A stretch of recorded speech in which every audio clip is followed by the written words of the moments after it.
जय हिंद की सेना जिसने अपना काम कर दिखाया, दुश्मन को सबक सिखाया, भारत के ऑपरेशन सिंदूर को अंजाम दिया सफलता के साथ। इसी से जुड़ी बड़ी खबर मैं आपको बताने जा रही हूं। पीओके के मुजफ्फराबाद में कई आतंकवादी ढेर हुए हैं। ये इस वक्त की बड़ी खबर। ताबूत में आतंकवादियों के शव रखकर अब लेकर जाया जा रहा है। ये तस्वीरें आप देख रहे हैं। एबीपी न्यूज आपको ये तस्वीरें दिखा रहा है। पाकिस्तान में जिस तरीके से आतंक का खात्मा भारत की तरफ से किया गया है, आतंकियों के जो ढांचे हैं उनको नेस्तनाबूद भारत ने किया है। देखिए अब आतंक का जनाजा कैसे निकल रहा है पाकिस्तान में, उसी की ये तस्वीर आपके सामने। पाकिस्तान में आतंक का जनाजा भारत की तरफ से सफलतापूर्वक अंजाम दिया गया है। ऑपरेशन सिंदूर। पाकिस्तान में हाहाकार क्योंकि भारत की सेना ने किया है ये प्रचंड प्रहार। भारत की तरफ से पहले ही साफ किया गया था कि अगर छेड़ोगे तो छोड़ेंगे नहीं, और उसी नीति पर आगे बढ़ते हुए भारत ने अपने दुश्मन को घर में घुसकर मारा है। और भारत का दुश्मन न सिर्फ भारत का बल्कि पूरी इंसानियत का दुश्मन ये आतंक है, ये आतंकवादी हैं, और उन्हीं का खात्मा भारत ने इस रूप में किया है कि देख लीजिए तस्वीर। पाकिस्तान में आतंक का जनाजा निकल रहा है। इस बीच एक और बड़ी खबर मैं आपको बताने जा रही हूं। एलओसी पर पाकिस्तान की कायराना हरकत जारी है। ये सब बड़ी खबर वर्ल्ड ब्रेकिंग में आपको बता रही हूं। गोलीबारी लगातार पाकिस्तान की तरफ से की जा रही है। सीज फायर का उल्लंघन तो 22 अप्रैल के बाद से हर रात पाकिस्तान की तरफ से किया जाता है। अभी बड़ी खबर ये आ रही है जो गोलीबारी पाकिस्तान की तरफ से की गई है। 3 बच्चों सहित 9 लोग घायल हुए हैं। ये बड़ी खबर है। पाकिस्तानी गोलीबारी में 3 घरों को भी नुकसान पहुंचा है। ये जो आप तस्वीरें देख रहे हैं ये उरी सेक्टर की तस्वीरें हैं। पाकिस्तान की तरफ से जो सीज फायर का उल्लंघन किया जा रहा है, पाकिस्तान नापाक हरकतों से बाज नहीं आ रहा है। उरी सेक्टर में पाकिस्तान की तरफ से गोलीबारी, आम नागरिक इस पे घायल हो रहे हैं। 3 बच्चों समेत 9 लोग हैं जो घायल हुए हैं। और ये जो पाकिस्तान की तरफ से गोलीबारी की जा रही है इसमें 3 घरों को भी नुकसान पहुंचा है। हमारे साथ इस वक्त हमारे सहयोगी और खास मेहमानों का एक बड़ा पैनल मौजूद है। अब मैं सबसे पहले स्टूडियो में मेरे साथ मौजूद है major general retired doctor Bansal. उन्हीं के पास आपको लेकर चलेंगे और जरा जनरल बंसल से ये समझते हैं, सर करारा जवाब, मुंह तोड़ जवाब, ऐसी जवाब का इंतजार हिंदुस्तान कर रहा था। Thank you very much invite me on your such A prestigious channel. बिल्कुल देखिए इसका इंतजार किया जा रहा था, और अभी जो जिस तरह का वैश्याना हमला हमारी निर्दोष या जो सैलानी हैं उनके ऊपर किया, तो उसका जवाब देने के लिए भारत ने किया। और अब की बार भारत ने सिर्फ कोई पीओके नहीं, जहाँ पर भी आतंकी ठिकाने थे उनको नस्ते-नाबूद किया है। और वहाँ जैसा आपकी रिपोर्ट में भी था 900 जो टेररिस्ट को मार दिया गया है। और जो टेररिस्ट के ये भी रिपोर्ट आ रही है कि हो सकता है जो हाफिज सईद और मसूद अजहर का भी मारे गए हैं इसमें। तो ये एक पाकिस्तान के लिए सबक है। और इसको पूरे ये जो सारी घटना थी, इस घटना को हमारे विदेश मंत्रालय ने सारे जो हमारे एलाइज हैं इसमें USA, UK, UAE, Saudi Arabia और रशिया सबको बता दिया गया है। और उन्होंने इसका समर्थन किया है। यूएसए ने भी समर्थन किया है कि आपको पूरा अधिकार है। और वो उन्होंने अपने ट्वीट पर भी किया है कि हाँ ठीक है जो हुआ है लेकिन इसको फर्दर एस्केलेट ना किया जाए। तो भारत ने एक चीज़ बड़ी क्लियर की है कि हमने जो हमला किया है वो आतंकवादियों के ठिकाने पर और उनके आकाओं पर किया है। हमने ना उनकी सेना पर अटैक किया है, ना किसी ना सिविलियन पे किया है, ना वहाँ की किसी संपत्ति पे किया है। तो इसका मतलब ये एक्ट ऑफ वार नहीं है। ये जो है ना आतंकियों को उसका मुंहतोड़ जवाब उनको ख़त्म करने का उद्देश्य है। इसलिए इसको ना हम ये सब कह सकते हैं कि एक्ट ऑफ वार है। हालांकि पाकिस्तान इसका प्रोपेगेंडा कर रहा है कि हमारे ऊपर वार कर दिया गया, हमको रिटेलिएट करने का पूरा अधिकार है। और जैसे आपने भी बताया अभी जो पुंछ में छोटी मोटी ये अपना गोलाबारी करते रहते हैं, ये पहले भी सीज फायर का उल्लंघन करते रहते थे, उससे ज़्यादा इफेक्ट पड़ने वाला नहीं। हमारी सेना सक्षम है इसका मुंह तोड़ जवाब देने के लिए। तो इस प्रकार से देखा जाए तो ये बहुत सफल ऑपरेशन है। इसमें हमारी जो सेना ने बहुत अच्छा, जो ज़्यादातर 70% जो स्थल सेना ने किया है और 30% एयरफोर्स ने जो अटैक किया है, ये बहुत सराहनीय है। और सारा देश पूरा साथ में है। पोजीशन ने भी इसकी सराहना की। पूरे हिंदुस्तान का सर सीना इस वक्त चौड़ा हो गया। पूरा हिंदुस्तान जो है वो अपनी सेना पर गौरवान्वित महसूस कर रहा है। मैं जल्दी से जरा ब्रिगेडियर दहिया के पास दर्शकों को लेकर चलती हूं। और ब्रिगेडियर दहिया, जो प्रधानमंत्री नरेंद्र मोदी ने बात कही थी ना कि साहब कल्पना से भी बड़ी सजा मिलेगी, सजा मिलकर रहेगी, पाकिस्तान ने ख्वाबों ख्यालों में भी नहीं सोचा होगा कि मामला पीओके से बढ़ सकता है आगे। और पाकिस्तान के पंजाब प्रांत तक की सियालकोट से लेकर बहावलपुर तक जो आतंकवादियों के ढांचे फल फूल रहे थे, वहां जाके भारत घर में अंदर तक घुसकर मार कर आएगा।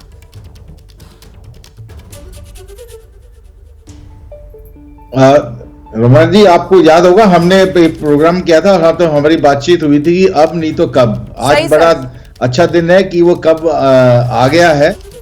एंड इस ऑपरेशन सिंदूर के लिए जो पॉलिटिकल गाइडेंस मिली थी वो शुरू से सटीक थी और बिल्कुल क्लियर थी कि हमने पाकिस्तान से को हराना है और इस आतंकवाद की जो बीमारी है इसको अपने देश से निजात दिलानी है।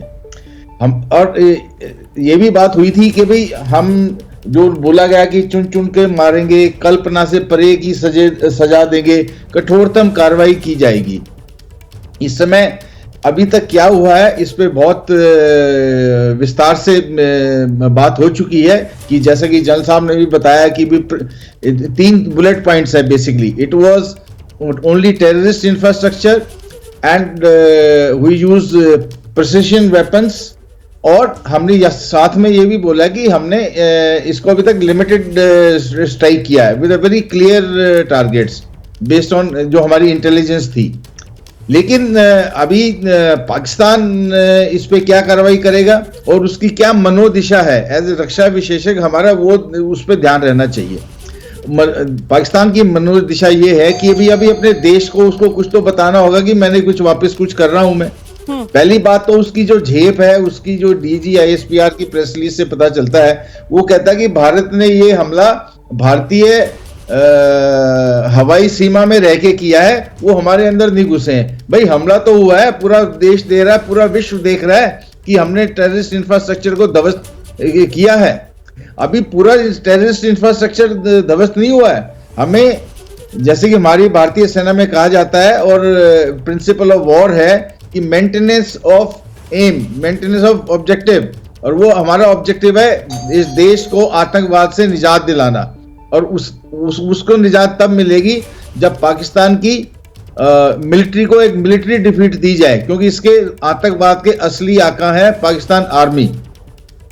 और जैसा कि हम तो चाहते हैं मौका पाकिस्तान रिटेलिएट करे, क्योंकि हमने जो विश्व में जो अपनी छवि बना रखी है कि भाई हमारे पास आतंकवाद का हमला हुआ, हमने टेररिस्ट इंफ्रास्ट्रक्चर को तहस नहस कर दिया है। लेकिन अगर अभी वो इस को बढ़ाना चाहेंगे, उसको भी इस लड़ाई को अगर वो बढ़ाना चाहेंगे तो हम तो इसके लिए बहुत तैयार हैं। भारतीय सेना बहुत केपेबल है। ये सही कह रहे हैं सर आप। देशवासियों को बहुत इस समय बहुत सुरक्षित महसूस करना चाहिए। पॉइंट ऑन सर, आप बिल्कुल सही कह रहे हैं कि देखिए भारत की तरफ से साफ कर दिया गया है कि हम बढ़ाना नहीं चाहते हैं। इसीलिए जो प्रेस रिलीज जारी किया गया उसमें भी क्लियर कट जो भाषा इस्तेमाल की गई, उसमें कहा गया कि जो एक्शन था भारतीय सेना का वो फोकस था, वो मेजर था और वो नॉन एस्केलेटरी था। मैं वही शब्द इस्तेमाल कर रही हूं जो इस प्रेस रिलीज में जारी किए गए हैं। और जिस बात का जिक्र यहां पर ब्रिगेडियर दहिया की तरफ से किया गया है कि अगर कोई हिमाकत अब आगे पाकिस्तान करता है तो फिर बचेगा नहीं, ये समझ ले पाकिस्तान,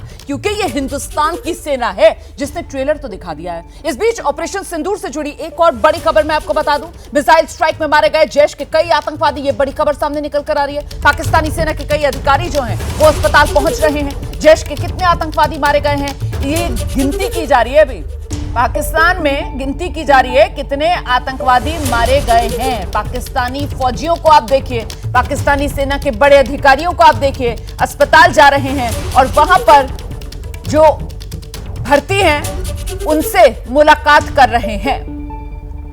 मिसाइल स्ट्राइक, और इस मिसाइल स्ट्राइक में जैश के कई आतंकवादी मारे गए हैं। ये बड़ी खबर इस वक्त की जो हम आपको बता रहे हैं। देखिए भारतीय सेना की तरफ से जो जानकारी साझा की गई है, रक्षा मंत्रालय की तरफ से जो प्रेस रिलीज जारी की गई है, उसमें साफ तौर पर कहा है कि भारत ने सिर्फ और सिर्फ जो आतंकवाद के ढांचे थे उनको नेस्तनाबूद किया है। भारत ने पाकिस्तान में किसी भी जो सैन्य इमारत है उस पर कोई हमला नहीं किया है। जो सिविलियंस हैं, जो आम नागरिक हैं, उन पर हमला नहीं बोला गया है। लेकिन हम सब जानते हैं भारत एक संप्रभु देश है, भारत को अपनी रक्षा का पूरा अधिकार है और ऐसे में पाकिस्तान की तरफ से वहां फल फूल रहे आतंकवादी अगर हिमाकत करेंगे तो फिर भारत उसकी सजा देगा, और वही भारत ने किया है। एक और बड़ी खबर, कुछ ही देर में भारतीय सेना की तरफ से प्रेस कॉन्फ्रेंस की जानी है। सेना की प्रेस कॉन्फ्रेंस में अब 50 मिनट से भी कम का वक्त बाकी है। ऑपरेशन सिंदूर की पूरी जानकारी भारतीय सेना की तरफ से दी जाएगी। सीधे आपको लेकर चलेंगे, हमारे साथ हमारे सहयोगी नीरज राजपूत इस वक्त मौजूद है। जरा जानते हैं नीरज से। नीरज, एक प्रेस रिलीज जरूर रक्षा मंत्रालय की तरफ से जारी किया गया, लेकिन अच्छा, मैं नीरज का रुख करूंगी, लेकिन उससे पहले एक और बड़ी खबर आपको बता दें। प्रधानमंत्री नरेंद्र मोदी से मिलने पहुंच गए एनएसए अजीत डोभाल। इस वक्त की बड़ी खबर है, प्रधानमंत्री नरेंद्र मोदी से मिलने के लिए पहुंचे हैं national security adviser Ajit Doval. तो जिस तरीके से बीती रात सेना की तरफ से सफलतापूर्वक ऑपरेशन सिंदूर को अंजाम दिया गया है और अब पाकिस्तान में आतंकवाद का जनाजा निकल रहा है और पाकिस्तान कितने आतंकवादी मरे इसकी गिनती कर रहा है, इस सब के बीच प्रधानमंत्री नरेंद्र मोदी से मुलाकात करने के लिए एनएसए पहुंचे हैं और डिटेल्स के साथ आशीष हमारे साथ मौजूद है। आशीष, जिस तरह से नेशनल सिक्योरिटी एडवाइजर के पूरे सुपरविजन में इस ऑपरेशन को कैरी आउट किया गया है रोमाना, मुझे लगता है कि इसको लेकर के ये मुलाकात बड़ी अहम है। कैबिनेट कमेटी ऑन सिक्योरिटी की मीटिंग होनी है 11 बजे। उसके पहले आप जैसा बता रही हैं 10 बजे डीजीएमओ की तरफ से प्रेस कॉन्फ्रेंस, भारतीय सेना की तरफ से प्रेस कॉन्फ्रेंस होनी है। उसके लिहाज से हम देखें तो ये बड़ी अहम बैठक है, क्योंकि स्पीयर हेड किया नेशनल सिक्योरिटी एडवाइजर ने, लेकिन पॉलिटिकल विलिंगनेस, पॉलिटिकल गो हेड दिया प्रधानमंत्री नरेंद्र मोदी ने, जिन्होंने, आप बिल्कुल ठीक कह रही थी, बिल्कुल डंके की चोट पर कहा था कि चुन करके ध्वस्त कर देंगे, जो भी बची खुची जमीन आतंकियों की है उसको भी पूरी तरह से नष्ट कर दिया जाएगा। और जिस तरह से बहुत अच्छी तरीके से प्रिसिशन के साथ इस ऑपरेशन को चलाया गया, जिस तरह से इंटेलिजेंस इसकी पहले बटोरी गई, जो हमने डिटेल्स पहले बताई कि किस तरह से सारे लोकेशंस को एक बार नहीं 2-2 बार चिन्हित करने के बाद उस पर फिर आगे की कार्रवाई की गई प्रधानमंत्री से स्वीकृति लेने के बाद। अब जिस तरह से वर्ल्ड लीडर्स बात कर रहे हैं और दोनों ही देशों के नेतृत्व को फोन करके ये कह रहे हैं कि आप रेस्ट्रेंट एक्सरसाइज करें, उधर से पाकिस्तान की तरफ से जो भी थोड़ी बहुत खाल बचाने के लिए जवाबी कार्रवाई की जा रही है, उसमें कुछ जो थोड़े बहुत नुकसान हो रहे हैं उसको रिटेलिएट कैसे करना है, या आगे का मिलिट्री एक्शन अगर जरूरत पड़ती है, जी हाँ, अगर जरूरत पड़ती है तो उसमें भारत किस तरह के कदम उठाए। मुझे लगता है इन सभी परिप्रेक्ष्य में ये मुलाकात बड़ी अहम, और अब से कुछ ही देर पहले प्रधानमंत्री से मिलने नेशनल सिक्योरिटी एडवाइजर पहुंचे। बिल्कुल, ये बड़ी खबर है, बड़ा डेवलपमेंट है और हर डेवलपमेंट पर सबसे सटीक जानकारी सबसे पहले एबीपी न्यूज ही आप तक पहुंचाएगा। देखिए, जैसा कि आशीष बता रहे हैं कि साहब अभी एनएसए पहुंचे हुए हैं प्रधानमंत्री नरेंद्र मोदी से मुलाकात करने के लिए। इसके बाद आप जानते हैं आज सुबह 11 बजे सीसीएस की बैठक होनी है और उससे पहले अब तो करीब 45 मिनट के आसपास का वक्त बाकी रह गया है। सेना की तरफ से भी एक प्रेस कॉन्फ्रेंस की जानी है, जिसमें यह उम्मीद की जा रही है कि ऑपरेशन सिंदूर सफलतापूर्वक जो सेना ने अंजाम दिया उसी की कुछ और डिटेल्स हैं जो देश के सामने सेना की तरफ से रखी जाएंगी और देश के साथ इस ऑपरेशन को लेकर कुछ और जानकारियां साझा की जाएंगी। इसी पर जानकारी के लिए सीधे आपको लेकर चलते हैं, हमारे साथ हमारे सहयोगी नीरज राजपूत इस वक्त मौजूद है। नीरज, मतलब आज सेना सुबह 10 बजे जब देश के सामने आएगी तो फिर वो आतंकवाद ने जो देश को जख्म दिए हैं उस पर मरहम लगाने का काम किया जाएगा।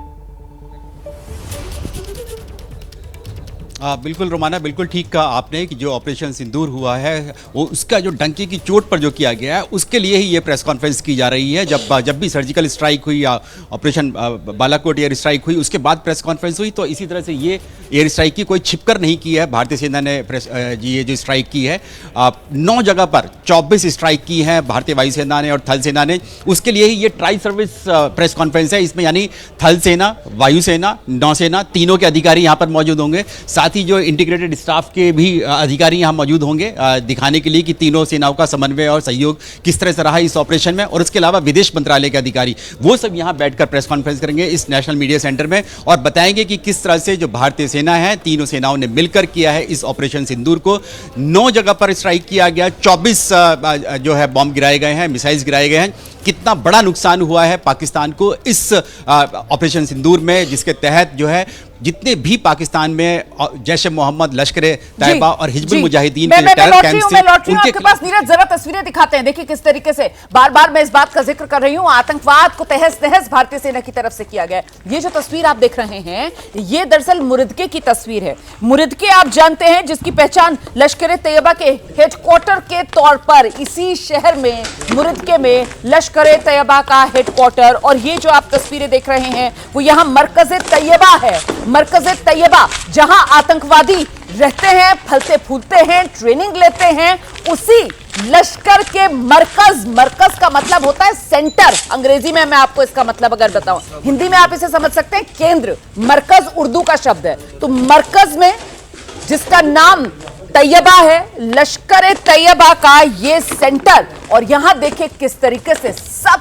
कुछ धुआं धुआं, सब कुछ जमींदोज मिट्टी में मिला दिया है भारत ने पाकिस्तान में आतंक के इन ढांचों को। सीधे आपको लेकर चलेंगे, हमारे साथ हमारे सहयोगी शिवांग इस वक्त मौजूद हैं। जरा जानते हैं शिवांग से। शिवांग, ये मुरिदके की तस्वीरें हैं और मुरिदके के बारे में दर्शकों को यह भी जानना चाहिए कि मुरिदके मतलब पीओके के अंदर नहीं, मुरिदके मतलब पाकिस्तान के पंजाब प्रांत में जहां पर लश्कर ए तैयबा का सेंटर, और वहां घुसकर भारत की तरफ से नेस्तो नाबूद किया गया आतंकवाद को। शिवांग जी बिल्कुल रुमानी जी, देखिए जिस तरह से पहलगाम हमले के बाद भारत सरकार ने साफ कहा था कि जिस तरह से पहलगाम की साजिश रची गई है, नस्ते नाबूद कर देंगे, छोड़ेंगे नहीं इन आतंकी संगठनों को। तो आप देख सकते हैं कि किस तरह से लश्कर के हेडक्वार्टर को पूरी तरह से खत्म कर दिया गया है, पूरी तरह से नस्ते नाबूद कर दिया गया है। और उमाना जी, हम लोग पिछले 2 हफ्ते से लगातार दिखा रहे थे कि किस तरह से ये वही जगहें हैं जिन्हें ध्वस्त किया गया है, ये वही जगहें हैं जहां पर पहलगाम के अटैक की प्लानिंग की गई, प्लॉटिंग की गई,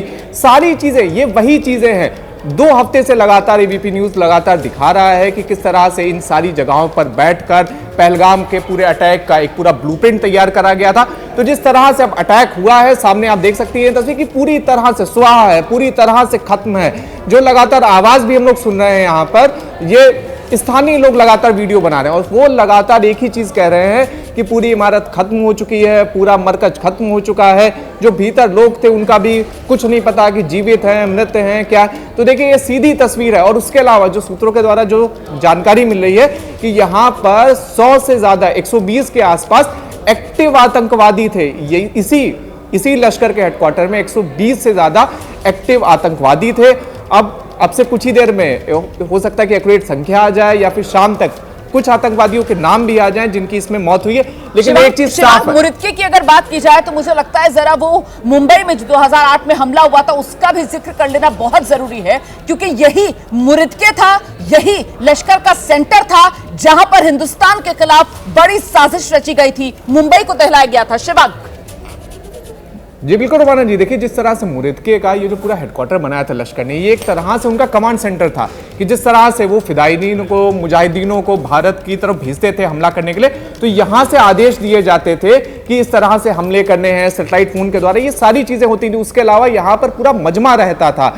जिस तरह से ये भी जानकारी मिल रही है कि यहाँ पर आए दिन जैश और लश्कर इन दोनों का भी मजमा लगता था और एक तरह से भारत के खिलाफ वो जो पूरी आतंक की जो पूरी साजिश है उसे यहाँ पर रचा जाता था। उसके अलावा ये भी बताया गया है कि यहाँ पर ये जो पूरा लश्कर का हेडक्वार्टर है, इसके अंदर पूरे आर्म्स एम्यूनिशन का एक पूरा डिपो था। उसके अलावा इनका ट्रेनिंग कैंप भी यहाँ पर था। आतंकी तो वहां पर थे ही थे, और उसके अलावा बंकर्स वगैरह सारी चीजें बना रखी थी। और ये भी जानकारी दी जा रही है सूत्रों के द्वारा कि ये जो हेडक्वार्टर था लश्कर का, इसे पाकिस्तान की जो फोर्सेज हैं वो प्रोटेक्ट करती थी, सुरक्षा देती थी। शिवांग, मैं आपको रोक रही हूं, दोबारा आ जाऊंगी आपके पास।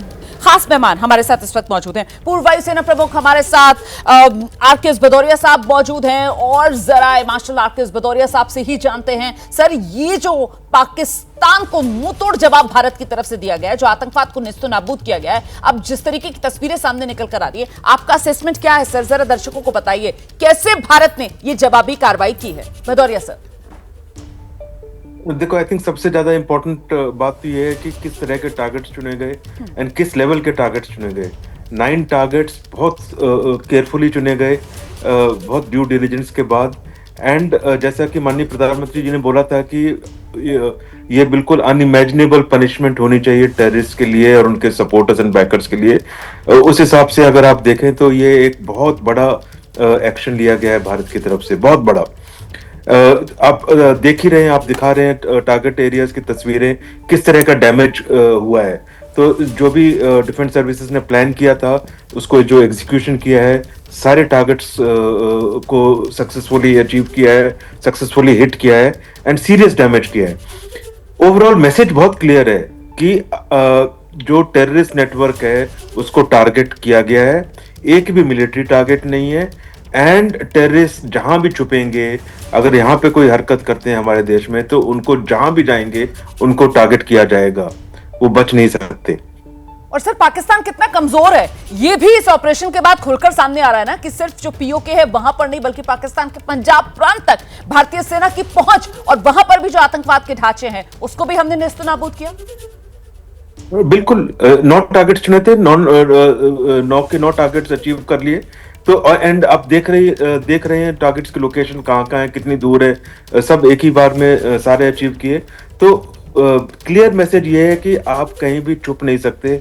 जो भी सपोर्ट करेगा टेररिज्म को वो टारगेट किया जा सकता है। आप कहीं भी चले जाएंगे आपको टारगेट किया जाएगा। जरूरी बात यह है कि जिस तरह के टारगेट्स चुने गए, ये एक बहुत स्ट्रांग मैसेज है, बहुत स्ट्रांग टारगेटिंग की गई है।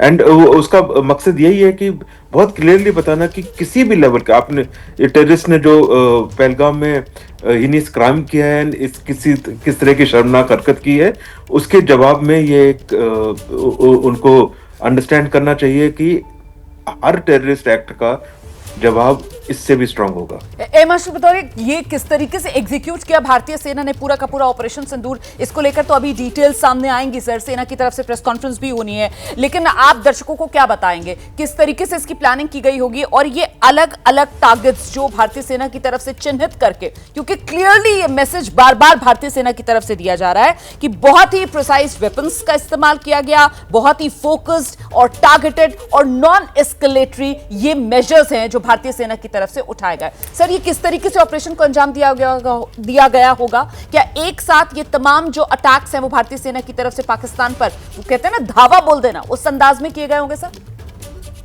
या बिल्कुल उसी अंदाज में था। एंड इम्पोर्टेंट बात यह है कि टारगेट्स का जो टारगेट्स चुने गए बहुत केयरफुली चुने गए, बहुत due deliberations and due diligence के बाद चुने गए।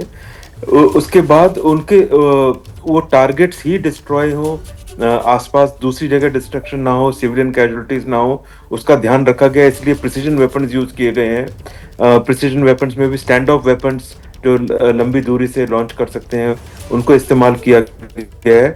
जिस तरह का आप डैमेज एंड एक्सप्लोजन्स एंड वो फोटोग्राफ्स एंड वीडियो दिखा रहे हैं वो क्लियरली दर्शाता है कि कॉम्बिनेशन स्ट्रॉन्ग वेपन्स का and normal calibre precision weapons का रहा होगा। सो अब डिटेल्स बाद में बाहर आएंगे, लेकिन ओवरऑल जो भी स्ट्रेटेजी थी डिफेंस सर्विसेज की एंड एयरफोर्स की एयर स्ट्राइक्स के लिए, वो एकदम उन्होंने अपने टारगेट्स को अचीव किया है। Absolutely sir. और देखिए, मैं आपके पास आ रही हूं सर, एक और बड़ी खबर आ रही है। भारतीय सेना की प्रेस कॉन्फ्रेंस जो सुबह 10 बजे होनी थी उसके वक्त में थोड़ी तब्दीली हुई है। अब 10 की बजाय सुबह 10:30 बजे ये प्रेस कॉन्फ्रेंस होगी। इस वक्त की बड़ी खबर, 10:30 बजे भारतीय सेना की तरफ से ये प्रेस कॉन्फ्रेंस की जाएगी। ऑपरेशन सिंदूर की पूरी जानकारी भारतीय सेना देश को देगी। देश बेसब्री से इंतजार कर रहा है क्योंकि ये ऑपरेशन सिंदूर, पहलगाम में जो आतंकवाद ने जख्म हिंदुस्तान को दिए उसी पर ये मरहम है। और ये मरहम कैसे लगा, इसको लेकर भारतीय सेना की तरफ से हर जानकारी कुछ ही देर में देश के साथ साझा की जाएगी। सुबह 10:30 बजे भारतीय सेना की ये प्रेस कॉन्फ्रेंस है। सभी खास मेहमान हमारे साथ लगातार बने हुए हैं। जनरल, एक बार फिर से जरा जल्दी से हम रुक करेंगे। एयर मार्शल भदौरिया सर हमारे साथ मौजूद हैं और जरा उन्हीं से जानते हैं। लेकिन सर, इस एक्शन के बाद अब पाकिस्तान बिलबिलाया हुआ है। हालांकि पूरी दुनिया जो है वो भारत के साथ खड़ी हुई है, लेकिन आपको लगता है कि यहां से पाकिस्तान कोई हिमाकत करने की हिम्मत दिखा सकता है? मिलिट्री लीडरशिप हो या मिनिस्टर्स सब स्टेटमेंट देते रहे हैं कि हम भी जरूर एक्शन लेंगे। तो जहां तक मैं समझता हूँ वो अपने आवाम को दिखाने के लिए, ऑप्टिक्स के लिए जरूर कुछ ना कुछ एक्शन तो लेंगे, कुछ ना कुछ अटैक करेंगे। एक तो एलसी पे गोलाबारी काफी तेज हो गई है, वो तो एक्शन चल ही रहा है, उसका रिस्पॉन्ड हमारी आर्मी अच्छी तरह से कर रही है। पर इसके बियॉन्ड भी एक्शन हो सकता है। अंदेशा तो यही है कि वो कुछ ना कुछ एक्शन लेंगे। उसके लिए हमारी सेनाएं पूरी डिप्लॉय हो चुकी होंगी, पूरे तैयारी होगी उस एक्शन को फेस करने के लिए, डैमेज मिनिमाइज करने के लिए। एंड उसके बाद डिपेंड करता है किस तरह का एक्शन वो लेते हैं कि आगे क्या कार्रवाई होती है। अगर वो रैशनली सोचें और एक्शन कम लेते हैं या नहीं लेते हैं तो ये डीएस्केलेशन जल्दी हो जाएगा। वो रैशनली नॉर्मली सोचते नहीं है तो इरैशनली सोचेंगे, तो अगर वो कुछ एक्शन लेते हैं तो उसके लिए हमारी सेनाएं सब तैयार हैं। ठीक है सर। और एक सवाल और है मेरे मन में, जिसका जिक्र प्रधानमंत्री नरेंद्र मोदी की तरफ से भी किया गया था कि साहब सेना जो है उसको एक तरीके से पूरी छूट दे दी गई है, टाइम, टारगेट, तरीका सब सेना को चुनना है। तो सर, ये कैसे सेना ने पूरी स्ट्रैटेजी बनाई होगी? ये टारगेट्स तो हम सब देख रहे हैं, आतंकवाद के ढांचे जिनको नेस्तो नाबूद किया गया है, ये तरीका सर इस ऑपरेशन को अंजाम देने का, और साथ ही साथ ये टाइमिंग जो भारतीय सेना की तरफ से चुनी गई है। जी सर। ये तरीका तो यही है कि वो टारगेट्स क्लियर हो जाते हैं कि किस तरह के टारगेट्स फाइनलाइज हो जाएं, उसके हिसाब से उस टारगेट्स को सक्सेसफुली हिट करने के लिए सक्सेसफुली कितना लेवल ऑफ डैमेज चाहिए, उसके लिए राइट वेपन्स क्या होंगे, किस कॉम्बिनेशन में होंगी, किस सर्विस को यूज करके वो मोड ऑफ अटैक कौन सा बेस्ट रहेगा। एंड उसके बाद एक बार वो डिसाइड हो जाता है तीनों सेनाओं में कौन क्या करेगा, एंड हर चीज कोऑर्डिनेटेड होती है, हर चीज इंटीग्रेटेड होती है। एंड उसके बाद ये देखा होगा कि इसको किस टाइम पे करना है, उसके लिए कई फैक्टर्स होते हैं। अगेन ये सेनाओं के डिसीजन में होता है कि उन फैक्टर्स को देखते हुए बेस्ट टाइम क्या है, बेस्ट सुटेबल टाइम। सो इन सबको देखते हुए प्लानिंग हुई होगी।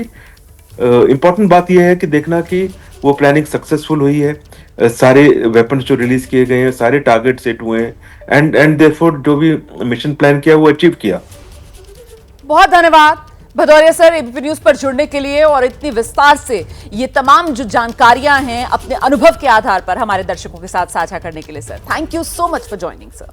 मैं आगे बढ़ रही हूं, इस वक्त एक और बड़ी खबर दर्शकों को बता दें। ऑपरेशन सिंदूर के बाद पाकिस्तान में देखिए बौखलाहट बढ़ रही है। पाकिस्तान के प्रधानमंत्री ने वहां पर एक आपात बैठक बुला ली है।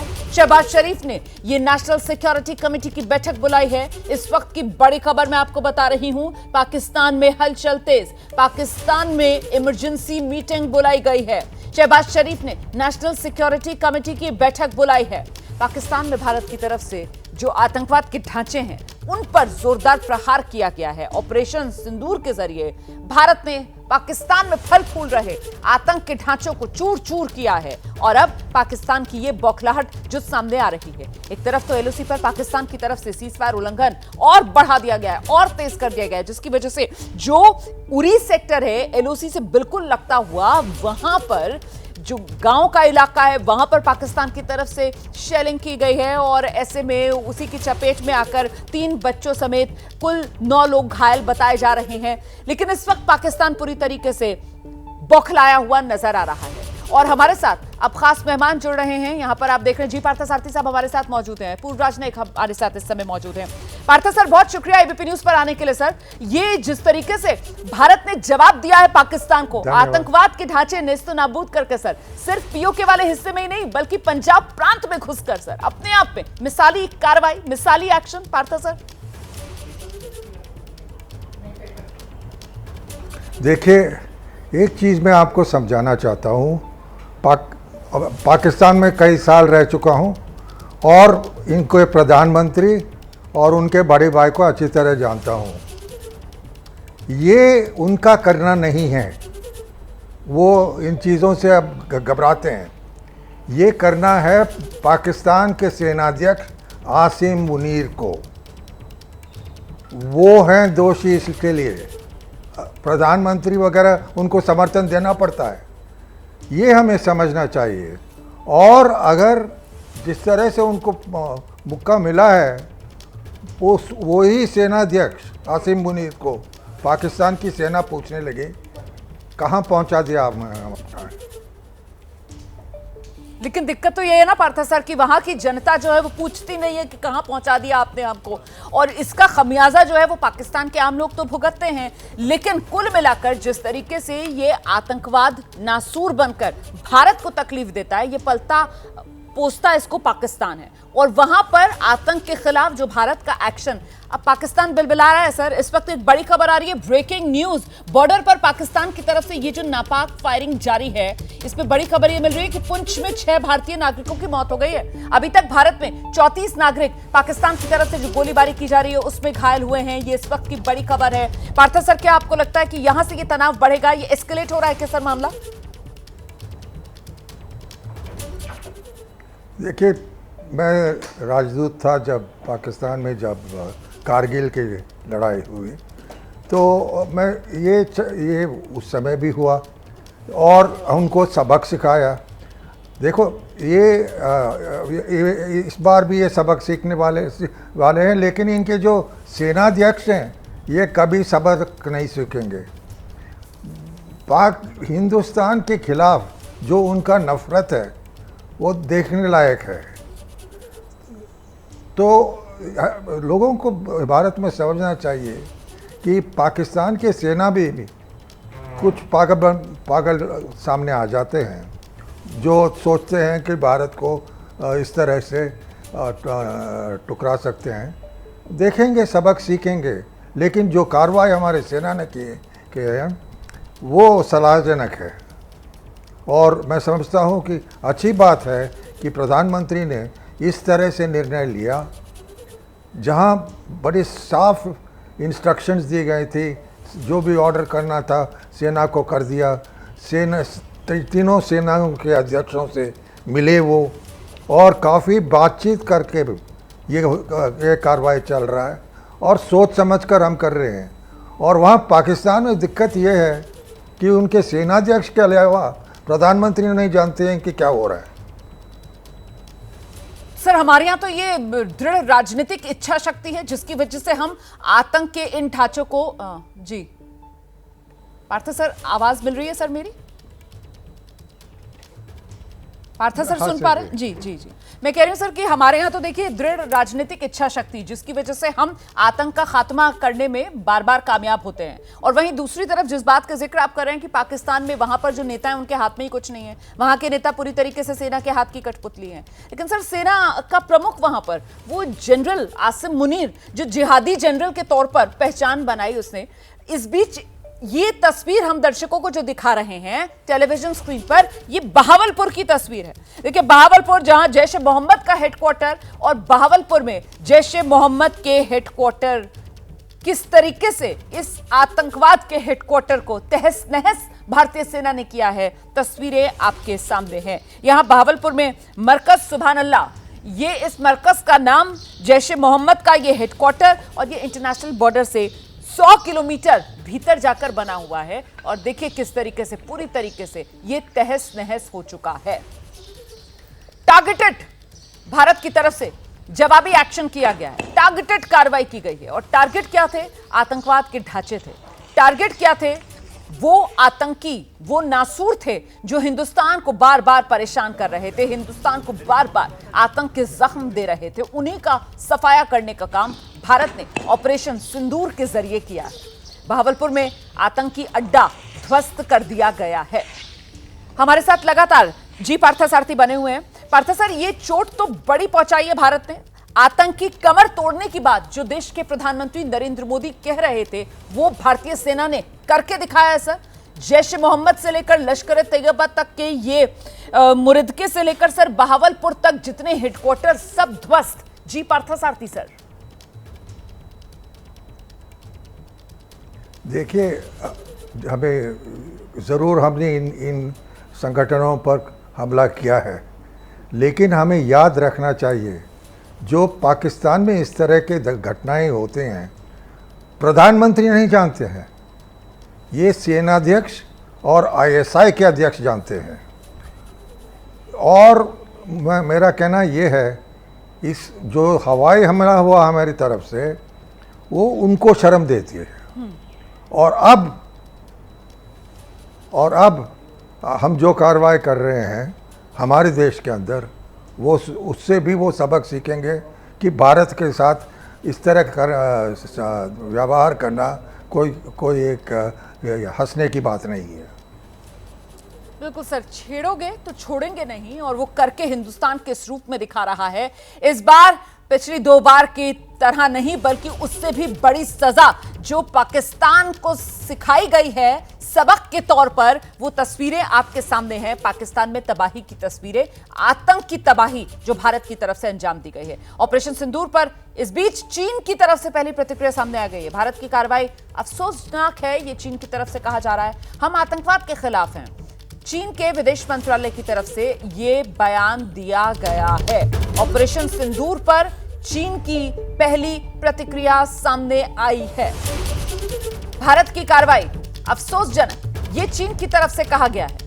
आतंकवाद के खिलाफ हैं हम, ये भी चीन के विदेश मंत्रालय की तरफ से कहा गया। कुल मिलाकर यहां पर आप कह सकते हैं कि एक विरोधाभास है चीन के इस बयान में। एक तरफ कह रहे हैं हम आतंकवाद के खिलाफ हैं, और दूसरी तरफ भारत ने जो एक्शन लिया है उसे अफसोसनाक करार दे रहे हैं। वो जाहिर सी बात है, मजबूरी भी है यहां पर कहीं ना कहीं चीन की, क्योंकि दोस्ती चीन को पाकिस्तान के साथ निभानी है, पाकिस्तान चीन की कठपुतली के तौर पर। और इसीलिए फिलहाल इस पूरे मामले पर यह बयान चीन की तरफ से जो आया, जी पार्थसारथी सर, आप किस तरीके से देख रहे हैं चीन के इस रिएक्शन को, पहली प्रतिक्रिया चीन की? ये कोई आश्चर्य की बात नहीं है। पाकिस्तान चीन का एक साधन है भारत में दबाव लगाने के लिए। अगर पाकिस्तान के पास आज एटमी हथियार और मिसाइल हैं, वो सब चीन का देन है। पाकिस्तान क्या बना सकता है घर के अंदर? तो मेरा कहना ये है कि ये आश्चर्य की बात नहीं होना चाहिए। चीन और पाकिस्तान के जो संबंध हैं बहुत ही निकट हैं। बात यह है कि हमारी मीडिया ने ये कभी नहीं लोगों को समझाया कि अरे भाई, पाकिस्तान ने एटमी हथियार और मिसाइल कैसे बनाए? वो पाकिस्तान ने नहीं बनाए, ये चीन के देन थे। ये महत्वपूर्ण बात देखिए जो जी पार्थसारथी सर कह रहे हैं, और मुझे लगता है जरा जल्दी से बाकी मेहमानों का भी हम रुख कर लेते हैं। ब्रिगेडियर दहिया के पास आपको लेकर चलेंगे और उनसे जानते हैं, सर ये रिएक्शन जो चीन का आ रहा है, ये अनएक्सपेक्टेड लाइंस? या आई एग्री, ये बिल्कुल एक्सपेक्टेड लाइन पे है। ये जो चीन का रिएक्शन है, इसमें जैसा कि आपने अपने दर्शकों का विरोधाभास की तरफ जाहिर किया, और इससे हमें एक और बड़ा संदेश मिलता है। और वो बड़ा संदेश जो इससे आ रहा है कि अगर हम ये लड़ाई इस लेवल से थोड़ी और ऊपर चढ़ती है, क्योंकि वो तो जहाँ पे जाएगी वो भी पाकिस्तान की रिएक्शन पे डिपेंड करता है। अगर पाकिस्तानी की सेना अभी शर्मिंदा महसूस कर रही है, तो उनको कुछ उनके ISPR का जो रिलीज आया उसमें कहा है कि भारत को अभी टेम्पररी सक्सेस है, लेकिन उनको इंड्यूरिंग ग्रीफ देंगे हम। तो इसका मतलब वो इसको ऊपर ले जाने की कोशिश तो जरूर करेंगे। जब वो उसे ऊपर ले जाने की कोशिश करेंगे तो हमेशा ये सवाल उठता था कि भाई इसके अंदर भारत का जो 2.5 फ्रंट है, चाइना अपना फ्रंट तो नहीं खोल देगा। इस मैसेज से, ये जो स्टेटमेंट आई है चाइना से, इससे बिल्कुल जाहिर हो जाता है, क्लियर हो जाता है कि चाइना कोई इसके अंदर बड़ा हस्तक्षेप नहीं करेगा। और जैसे ही पाकिस्तान हमें रिएक्ट करेगा, हम पाकिस्तान को और पाकिस्तान की आर्मी को, जैसा कि पारदा साहब ने बताया कि इस असली जड़ जो आतंकवाद की है वो पाकिस्तान सेना के मुख्यालय में है और वो आसिम मुनीर के हाथ में है। तो और अगर हमें वो मौका देते हैं कुछ रिएक्ट करने का, तो हमारी सेनाओं में तीनों अंगों में इंतहा हमारे पास काबिलियत है। अब की बार हम उनको मिलिट्री डिफीट देंगे और चाइना फ्रंट से हमें कोई दिक्कत नहीं आएगी। जनरल बंसल, देखिए, चाइना अपने अभी ट्रेड वार में फंसा हुआ है और भारत को एक बहुत बड़े मार्केट के रूप में देख रहा है, तो चाइना इसमें के अंदर में नहीं आएगा डायरेक्टली। हाँ, हालांकि ये विरोधाभासी स्टेटमेंट दिया है, फिर भी ये थोड़ा सा जो पाकिस्तान के लिए इतना ज़्यादा अच्छा नहीं है। उन्होंने ये बिल्कुल ज़रूर कह दिया कि आतंकवाद, तो ये तो उन्होंने भी स्वीकार कर लिया है कि पाकिस्तान ने आतंकी भेजे हैं। और ये अभी ऑब्वियस हो गया है, जैसे कि आपके अभी टीवी चैनल पे दिखाया गया है कि जो वहाँ के सैनिक हैं वो आतंकवादी जो घायल हुए हैं उनको हॉस्पिटल में मिलने के लिए जा रहे हैं। तो इसका मतलब ये बिल्कुल प्रूव हो जाता है कि आतंकवादियों का जो साठगांठ है और उसको ख़त्म करने के लिए ये सब कुछ किया है। पाकिस्तान की आर्मी इसको पालती है, पोसती है। जो वहाँ की PTI है, जो इमरान खान की पार्टी, उसने बिल्कुल सीधे शब्दों में कहा है कि ये जो सब कुछ इस समय हो रहा है, ये सब कुछ करा धरा आसिम मुनीर का है कि जो जनरल मुनीर ने ये एक आतंकवादी हमला कराया है अपने कुर्सी बचाने के लिए या अपने को प्रेसिडेंट बनाने के लिए। तो ये सब कुछ पता चल गया है। हालांकि हिमाकत करने की कोशिश पाकिस्तान ने की है और उसको एक्ट ऑफ वार कर रहा है, लेकिन जो भारत ने बिल्कुल क्लियर कर दिया है कि जो हमारे ने ठिकाने चूज किए हैं वो सिर्फ आतंकवादियों के ठिकाने हैं, उसमें ना कोई सिविल पॉपुलेशन है और तो और कोई आर्मी का भी ठिकाना चुना नहीं गया है।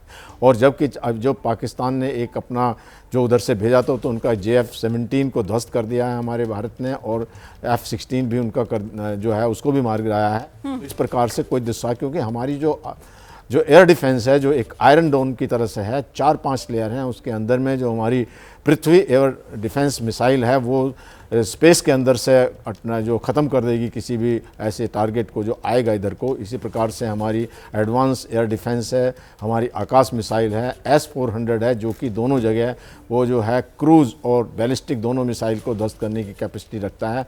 बैराक 8 है जो कि जो इजराइल से मिला हुआ है। इस तरह से हमारी जो सेना है, हमारी जो डिफेंस है वो बहुत मजबूत है। ये बात तो आप बिल्कुल सही कह रहे हैं सर, हमारी सैनिक क्षमता के सामने तो कोई टिक सिर्फ नहीं जो सकता है बॉर्डर के ऊपर में ही इस तरह की गोलाबारी कर रहे हैं जिससे कि वो निर्दोष कुछ हमारे जो सिविलियन हैं उनके ऊपर कर रहे हैं, जबकि हमने कोई उनका सिविलियन टारगेट नहीं रखा है। सर बड़ी खबर आ रही है इस वक्त, गृहमंत्री अमित शाह की तरफ से प्रतिक्रिया आई है, भारतीय सेना पर गर्व।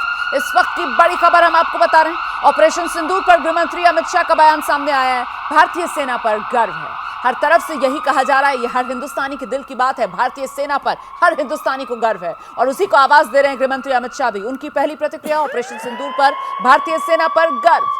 आपको बता दें भारतीय सेना की तरफ से सुबह 10:30 बजे प्रेस कॉन्फ्रेंस की जाएगी। मैं जरा जल्दी से एक बार फिर से ब्रिगेडियर दहिया का रुख करना चाहती हूँ। ब्रिगेडियर दहिया, ये जो प्रेस कॉन्फ्रेंस भारतीय सेना की तरफ से होनी थी ये पहले सुबह 10 बजे होनी थी, लेकिन अब आधा घंटे का इसमें डिले हुआ है और ऐसे में जो खबरें सामने निकल कर आ रही हैं कि एलओसी पर पाकिस्तान की तरफ से जो हिमाकत है वो बढ़ रही है।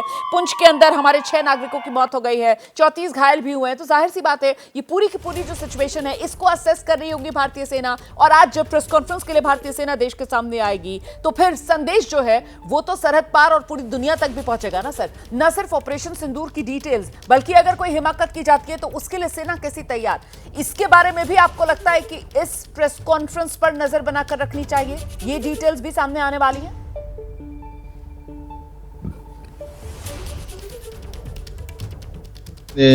हमें पूरी नजर रखनी चाहिए क्योंकि, और मैं आपके और आपके दर्शकों को ये बताना चाहूंगा कि अभी हमें ना जो हमारा मेन ऑब्जेक्टिव है उस पर ध्यान रखना है। ये जो बीन काउंटिंग होती है ना कि 30 मेरे 5 हमारे मर गए, कुछ उनके मर गए, definitely it helps in understanding the situation, लेकिन एज विशेषज्ञ और एक हमारा हमेशा फोकस रहना चाहिए कि क्या कार्रवाई, व्हाट व्हेन वेयर तो पता चल जाएगा। अभी बेसिकली जो प्रेस कॉन्फ्रेंस में है उसमें यही बताया जाएगा कि कब, कहां और क्या कार्रवाई हुई है। और उसके बाद इवन द जो पोस्ट स्ट्राइक असेसमेंट होती है ना, जो कि भाई हमने क्या रिजल्ट हासिल किया है, वो भी अभी एक कॉन्फिडेंशियलिटी के और उसके डोमेन में रहता है, क्योंकि हमारे जो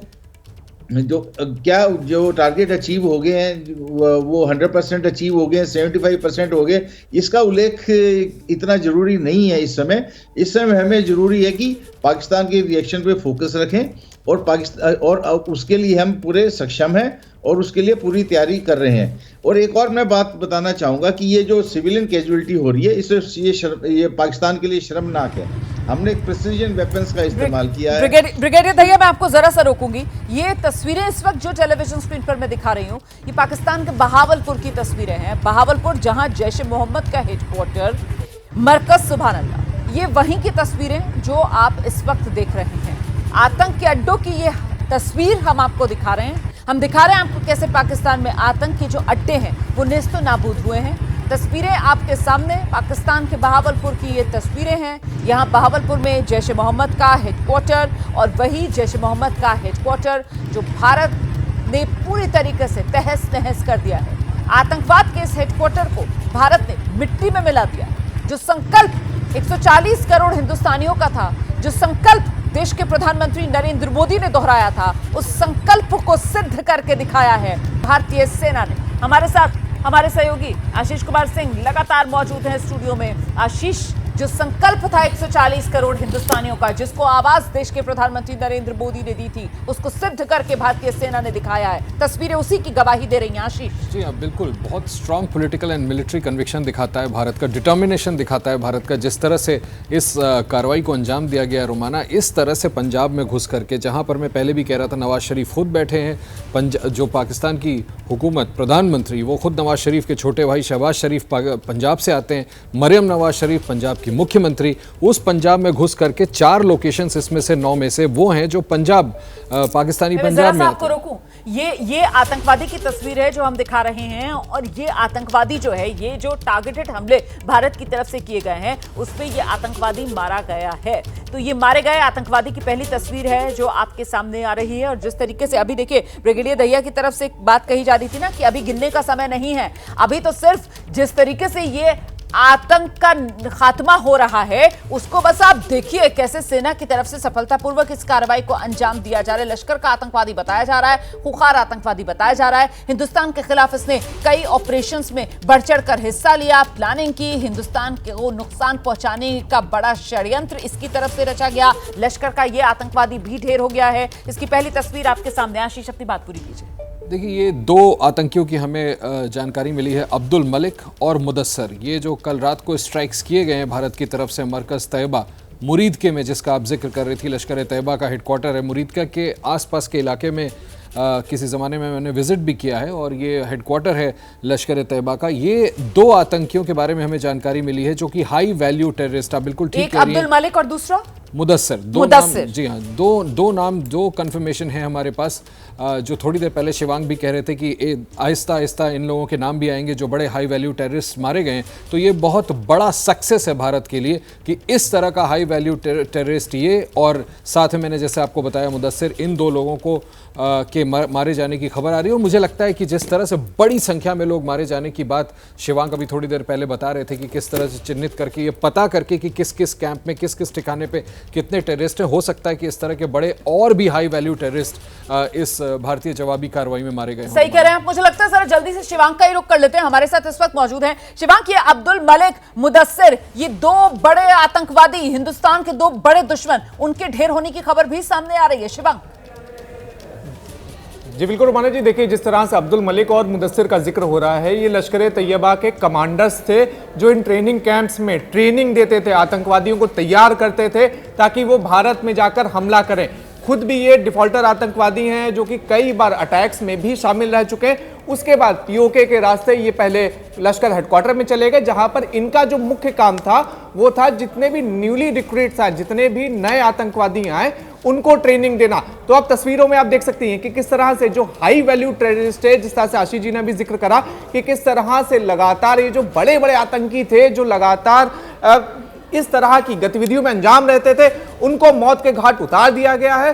और जिस तरह से जैश के हेडक्वार्टर का हम लोग जिक्र कर रहे हैं रुमाना जी, पिछले हफ्ते ही हम लोग इसके ऊपर बात कर रहे थे कि किस तरह से इसी जैश के हेडक्वार्टर में सैफुल्लाह कसूरी और रऊफ असगर बैठकर पहलगाम हमले की साजिश रच रहे थे। यही वो कमरा था जिसकी हम लोग तस्वीर दिखा रहे थे कि देखिए किस तरह से ये लोग कश्मीर के खिलाफ बयानबाजी कर रहे हैं, सब कर रहे हैं। तो पूरी तरह से जैश का हेडक्वार्टर भी ध्वस्त हुआ, लश्कर का भी हेडक्वार्टर ध्वस्त हुआ। और आहिस्ता आहिस्ता आप देखिएगा कि अभी तो सिर्फ दो नाम आए, अभी और बड़े बड़े नाम आएंगे कि जिस तरह से ये जो पूरा हेडक्वार्टर ध्वस्त हुआ है। तो देखिए जानकारी यही मिल रही है कि लश्कर के हेडक्वार्टर में 120 से ज्यादा एक्टिव आतंकवादी थे और जैश के हेडक्वार्टर में 250 से ज्यादा एक्टिव आतंकवादी थे। तो अब देखिए आहिस्ता आहिस्ता लगातार जानकारी भी आएगी, कुछ जानकारी पाकिस्तान की तरफ से आएगी, कुछ जानकारी इंटेल की तरफ से आएगी। लेकिन ये बात तय है कि पाकिस्तान में जो आतंक का पूरा नेटवर्क था, पूरा सिंडिकेट था, वो आज खत्म हो चुका है। उसकी एक बड़ी कमर भारत ने तोड़ दी है। जी बिल्कुल, आतंकवाद के ढांचे पर ये बड़ा प्रहार जो भारत की तरफ से किया गया है और इसी के साथ आतंकवाद की कमर भारत ने किस रूप में तोड़ी है, उसी की गवाही ये तस्वीरें दे रही हैं, रह रहकर पाकिस्तान से सामने आ रही हैं।